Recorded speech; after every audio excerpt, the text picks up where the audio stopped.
Hello friends, welcome to my channel. Friends, మీ అందరికీ తెలుసు రీసెంట్గా సంక్రాంతి రోజున రిలీజ్ అయిన cinema Hanuman. And Hanuman movie release అయ్యి ఎంత పెద్ద హిట్ అయిందో, ఎంత భారీ మొత్తంలో బ్లాక్ బస్టర్ హిట్ అయిందో మీ అందరికీ తెలుసు. ఇది బేసిక్గా మొత్తం 56 కోట్ల బడ్జెట్తో ఈ సినిమాని అయితే హనుమాన్ మూవీ నిర్మించడం జరిగింది. అండ్ ఇది pan India movie. And every Hindi, Telugu and ఒక 4-5 భాషల్లో రిలీజ్ చేస్తుంది, ఎందుకంటే ఇది పాన్ ఇండియా మూవీ కాబట్టి. కానీ ఈ సినిమా ఎంత పెద్ద హిట్ కొట్టిందంటే అంచనాలు లేవు ఎవరికి. సినిమా మీద ఫస్ట్ ఆఫ్ ఆల్ అంచనాలు అయితే లేవు ఇంత పెద్ద హిట్ అవుతుందని. నేను కూడా అంచనాలు లేకుండా సినిమాకి వెళ్ళాను. సో అంటే ఏ ఎక్స్పెక్టేషన్స్ లేకుండా సినిమాకి వెళ్ళాను. సినిమా అయితే మాత్రం పిచ్చిగా నచ్చింది. ఎందుకు సినిమా అంత బాగా నచ్చింది? హనుమాన్ అంటే నేను ఏమనుకున్నానంటే ఒక రాముడి స్టోరీ ఉంటుందేమో, సంథింగ్ ఏదో కనెక్టివిటీ ఉంటుందేమో అని నేను అనుకున్నాను. కానీ హనుమాన్ మూవీ చూసిన తర్వాత అసలు ఆ కనెక్టివిటీ అనేది ఏం లేదు. ఓన్లీ హనుమంతుడి పవర్ గురించే ఉంటుంది. అండ్ హనుమంతుడి యొక్క ఈ బ్లడ్ ఏదైతే ఉంటుందో అది ఎక్కడో పడిపోయిన తర్వాత ఆ యొక్క చిన్న మనీ ఉంటుంది, ఆ మనీ వీళ్ళు దొరుకుతుంది, హీరోకి దొరుకుతుంది. హీరోకి దొరికిన తర్వాత అది పట్టుకున్న ఒక సూర్యోదయం అయినప్పుడు మాత్రమే అది పవర్స్ అనేది వస్తాయి. సో ఆ పవర్ని చిన్నది పాయింట్ తీసుకుని సినిమాని మొత్తం లాగారనమాట. అండ్ దీనికి సెకండ్ పార్ట్ కూడా వస్తుంది, అది వేరే విషయం. జై శ్రీరామ్ అనేది సెకండ్ పార్ట్ వస్తుంది. Okay fine. ఇది మొత్తం 56 క్రోర్స్ బడ్జెట్తో ఈ సినిమా అయితే తీయడం జరిగింది. సో ఎందుకు చిన్న బడ్జెట్ తోటి సినిమా తీసి ప్రశాంత్ వర్మ గారు ఇంత పెద్ద భారీ లెవెల్లో హిట్ కొట్టారు? ఎందుకు ఆదిపురుష్ మూవీ ఏదైతే సినిమా ఉందో కొన్ని 100 కోట్లు ఖర్చు పెట్టి, 200-250 కోట్లు ఖర్చు పెట్టి సినిమాని తీసి ఒక 2D యానిమేషన్లో వదిలేరు సినిమాని. ఎందుకు బాక్స్ ఆఫీస్లో బోల్తా పడింది? ఎందుకంటే ఆదిపురుష్ మూవీ అనేది కంప్లీట్లీ రాముడి గురించి స్టోరీ అనమాట. అది అందరికీ తెలుసు, ప్రతి ఒక్కరికి తెలుసు. మరి ఈరోజు ఈటీవీలో పెట్టిన, ఏ హిందీ ఛానల్లో పెట్టినా రామాయణం గురించి, అంటే పిల్లల కోసం తెలియాలని చెప్పి చిన్నప్పటి నుంచి నేను కూడా రామాయణం సీరియల్స్లోనే ఎక్కువ చూసేవాడిని. సో అలాగే ఏంటంటే అందరికీ తెలుస్తూనే ఉంది. సో అందరికీ తెలిసింది కదా ఆదిపురుష్ రాముడి స్టోరీ. అండ్ ఇంకో విషయం ఏంటంటే ఆదిపురుష్లోని మ్యాక్సిమం సీన్స్ అన్నీ చాలా స్లోగా ఉంటాయి. స్లో నెరేషన్ అనమాట. నెరేషన్ కూడా చాలా స్లోగా ఉంటుంది. ఎన్ని సినిమాలు 2D సినిమాలు రావట్లేదు, ఎన్ని సీరియల్స్ 2D సీరియల్స్ రావట్లేదు. చాలా మటుకు హిట్ అయ్యాయి.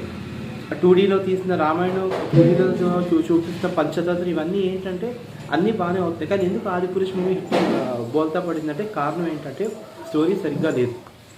అండ్ డైరెక్ట్ టైం వచ్చి రామాయణంలో ఉన్న స్టోరీ కాకుండా తను సొంతంగా ఏదైతే ఊహించుకుంటుందో అది తను ప్రజెంట్ చేయడం జరిగింది. అసలు ఆ ప్రజెంటేషన్ ఎలా ఉందంటే చాలా దరిద్రంగా ఉంది. రావణుడిని ఎలా చూపించాడో అందరికీ తెలుసు.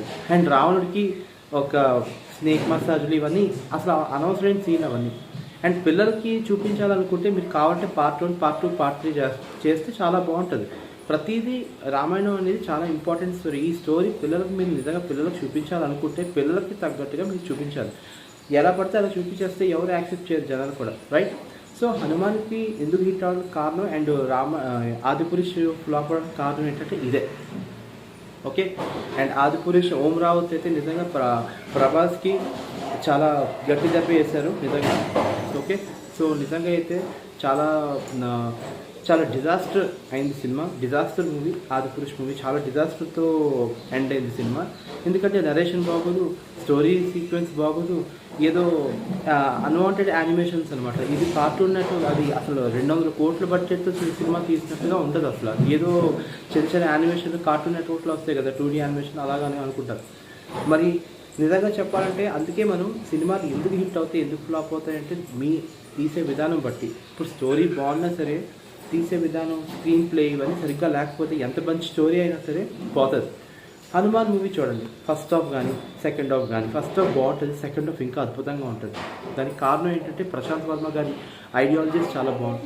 ఐడియాలజీస్ చాలా బాగా ప్రజెంట్ చేశారు.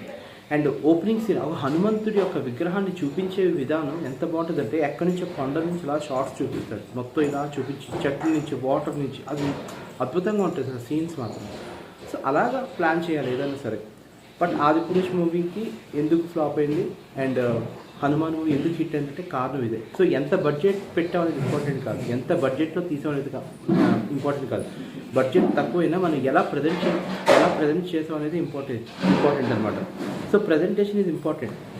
నీ ప్రజెంటేషనే సరిగ్గా బాగాలేనప్పుడు, నీ థాట్ ప్రాసెస్ సరిగ్గా లేనప్పుడు ఎన్ని కోట్లు నువ్వు ఖర్చు పెట్టినా దానికి నువ్వు అందాన్ని తీసుకురాదు. నీ థాట్ ప్రాసెస్ కరెక్ట్గా ఉంది అండ్ వే ఆఫ్ థింకింగ్ కరెక్ట్గా బాగుంది అంటే బడ్జెట్ తక్కువైనా దాన్ని అందంగా చూపించవచ్చు. దానికి ఎగ్జాంపుల్ చాలా చిన్న చిన్న సినిమాలు కూడా చాలా ఉన్నాయి. చిన్న చిన్న సినిమాలుగా రిలీజ్ అయ్యి పెద్దగా బ్లాక్ బస్టర్ హిట్ అయిన సినిమాలు చాలానే ఉన్నాయి.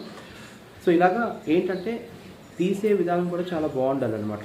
సో హనుమాన్ మూవీ అయితే మాత్రం నిజంగా చాలా చాలా బాగుంది. అది హనుమాన్ కాదు, హనుమాన్. ఓకే, సో ఆ పిల్లలకి అందరికీ అర్థం అవడం కోసం శక్తిమాన్, హీమాన్ లాగా హనుమాన్ అనమాట. సో ఇది కూడా అలాంటిది అనమాట. సో నిజంగా మీరైతే సినిమా అయితే ఖచ్చితంగా చూడండి, మళ్ళీ మిస్ అవ్వద్దు. చాలా చాలా బాగుంటుంది సినిమా మాత్రం. Okay, so thanks for watching my channel and please subscribe my channel. Give it out. Thank you.